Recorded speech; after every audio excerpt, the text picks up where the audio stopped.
तो स्वागत है ऑनलाइन स्टडी में। आज हम कुछ इम्पोर्टेंट करंट अफेयर डिस्कस करने वाले हैं। तो हमारा पहला प्रश्न है, किस राज्य सरकार ने ई परिवहन व्यवस्था योजना की शुरुआत की है? तो इसका जो सही उत्तर हो जाएगा वो हो जाएगा हिमाचल प्रदेश। हिमाचल प्रदेश ने राज्य सरकार ने ई परिवहन व्यवस्था योजना की शुरुआत की है।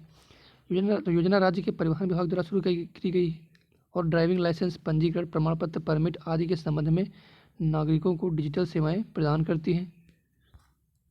योजना का उद्देश्य ईज ऑफ डूइंग बिजनेस को बढ़ाना है और 2014 में प्रधानमंत्री नरेंद्र मोदी द्वारा दिए गए डिजिटल इंडिया के दृष्टिकोण को अनुरूप है। अगला प्रश्न है, निम्न में से किस देश के प्रधानमंत्री को वैश्विक ऊर्जा और पर्यावरण नेतृत्व पुरस्कार से सम्मानित किया जाएगा? तो यह जो पुरस्कार दिया जाएगा वो भारत के प्रधानमंत्री को दिया जाएगा। भारत के प्रधानमंत्री को एक वार्षिकी अंतर्राष्ट्रीय ऊर्जा सम्मेलन के सेरावीक वैश्विक ऊर्जा और पर्यावरण नेतृत्व पुरस्कार से सम्मानित किया जाएगा। सम्मेलन का आयोजन IHS मार्केट द्वारा किया गया है, जो लंदन में स्थित एक अमेरिकी ब्रिटिश सूचना प्रदाता है। सम्मेलन का उद्देश्य क्षेत्र में चुनौतियों, नवाचार, समाधानों पर चर्चा करने के लिए नीति निर्माताओं, सरकारी अधिकारियों, विशेषज्ञों और ऊर्जा प्रौद्योगिकी से जुड़े उद्योग के नेताओं को साथ लाना है। अगला प्रश्न है, हाल ही में समाचारों में देखा गया ई दाखिल पोर्टल किससे संबंधित है? तो इसका सही उत्तर हो जाएगा उपभोक्ता शिकायत से ई पोर्टल ही संबंधित है। केंद्र सरकार द्वारा शुरू किया गया ई दाखिल पोर्टल उपभोक्ता शिकायत के ऑनलाइन समाधान के लिए शुरू किया गया है। केंद्र सरकार ने हाल ही में 15 राज्यों, केंद्र शासित प्रदेशों में मंच का संचालन किया है और मंच को राष्ट्रीय सूचना विज्ञान केंद्र द्वारा विकसित किया गया है और शिकायतों की ई फाइलिंग सुविधा राष्ट्रीय उपभोक्ता विवाद निवारण आयोग द्वारा 7 दिसंबर 2020 को शुरू की गई थी। अगला प्रश्न है, सेंट्रल बैंक ऑफ इंडिया के प्रबंधन निदेशक एवं मुख्य कार्यपालक अधिकारी के रूप में किसे नियुक्त किया गया है? तो इसका जो सही उत्तर है वो है मातम वेंकट राव। मातम वेंकट राव को सेंट्रल बैंक ऑफ इंडिया के प्रबंधक निदेशक और मुख्य कार्यपालक अधिकारी के रूप में नियुक्त किया गया है। वह पल्लव महापात्रा का पदभार ग्रहण करेंगे, जो 28 फरवरी 2021 को सेवानिवृत्त हुए थे। मातम वेंकट राव पहले केनरा बैंक के कार्यकारी निदेशक के रूप में सेवारत थे। और सेंट्रल बैंक ऑफ इंडिया के बारे में, तो सेंट्रल बैंक ऑफ इंडिया एक सरकारी स्वामित्व वाला बैंक है। भारत में सबसे पुराने और सबसे बड़े वाणिज्यिक बैंकों में से एक है। इसकी स्थापना 1911 ईस्वी में मुंबई में इसके मुख्यालय के साथ हुई थी। अगला प्रश्न है, शून्य भेदभाव दिवस कब मनाया जाता है?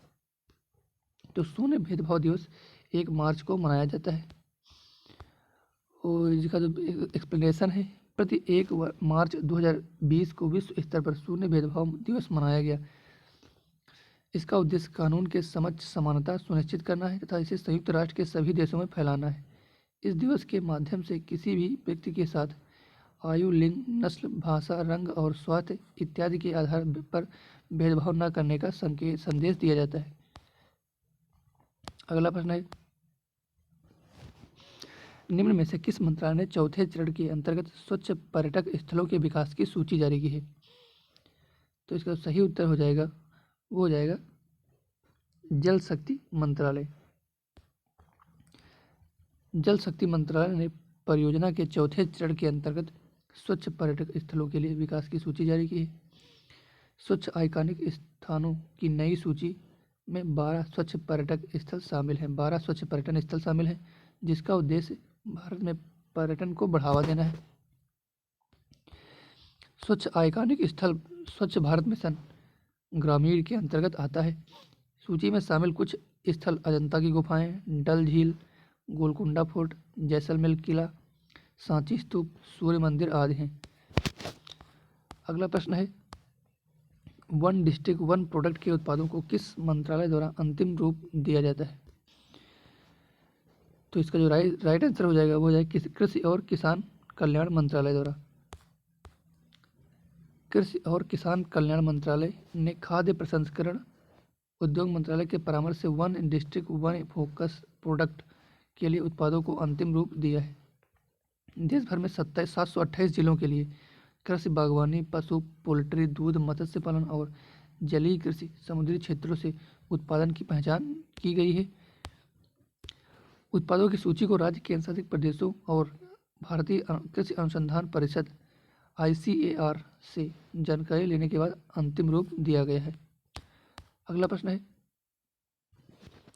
गेमिंग और अन्य संबंधित क्षेत्रों में उत्कृष्टता के लिए केंद्र सरकार के साथ कौन सा संस्थान सहयोग करेगा? तो इसका जो सही उत्तर हो जाएगा वो हो जाएगा IIT मुंबई ने यह संस्थान को सहयोग करेगा केंद्र सरकार के साथ मिलकर।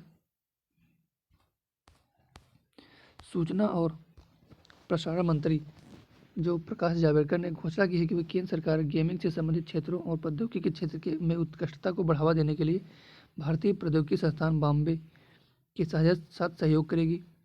नए क्षेत्र के तहत पाठ्यक्रम 2021 से ही IIT बॉम्बे में शुरू किया जाएगा। सेंटर ऑफ एक्सीलेंस का उद्देश्य भारतीय संस्कृति की नैतिकता को आगे बढ़ाने के लिए मेक इन इंडिया स्कीम के अनुरूप गेम और ऐप बनाना होगा। अगला प्रश्न है, राष्ट्रीय प्रोटीन दिवस 2021 का विषय क्या है? तो इसका सही उत्तर हो जाएगा वो हो जाएगा पावरिंग विथ प्लांट प्रोटीन। राष्ट्रीय प्रोटीन दिवस 2021 का जो विषय है पावरिंग विथ प्लांट प्रोटीन है। यह 2020 के बाद प्रति वर्ष 27 फरवरी को मनाया जाता है। यह दिन 2020 में पहली बार मनाया गया था और इसका उद्देश्य जनता को जागरूक करना और प्रोटीन के महत्व और आवश्यकताओं और इससे होने वाले विभिन्न स्वास्थ्य लाभों के बारे में जनता को शिक्षित करना था। इस दिन की घोषणा राइट टू प्रोटीन द्वारा की गई थी, जो राष्ट्रीय स्तर की सार्वजनिक स्वास्थ्य पहल है।